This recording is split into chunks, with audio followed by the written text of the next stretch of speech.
So let's look at personifying your niche client. Give them a name. Let's name your client.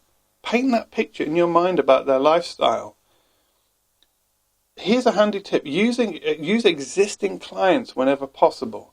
You might have a client group and 80% of your work, as we discussed earlier, comes from that 20%. Look at them. Look at the common stories they have, the common themes they have. And we'll go through an example of all this stuff in a little while so you can see how this works. But use existing client information whenever possible, because they're the clients that have already bought from you, so you know that that niche group is already qualified. So now you can target them. But give them a name. Call them Bob. Call them Sam. Paint a picture about the house they live in, the car they drive, the job they have, the clothes they wear, what they do at the weekend, whatever is relevant in their lifestyle that your product touches on, you need to paint that picture.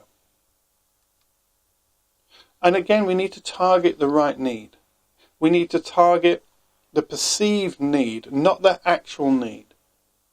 Now we know we can apply our product to their situation, but they don't necessarily realize that.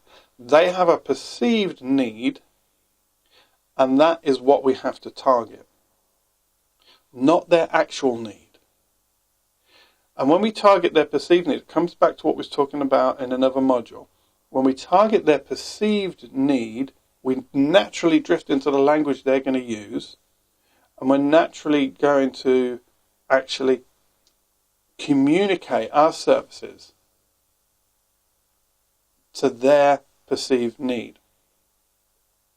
So we know what their actual need is. They need our product.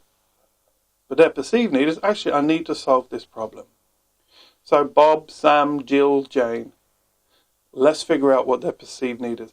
Let's figure out what they perceive their need to be. And then let's target that with our marketing mission statements and our marketing headlines. Write your statement to them. Always, always, always, always in the first person. Always in the first person.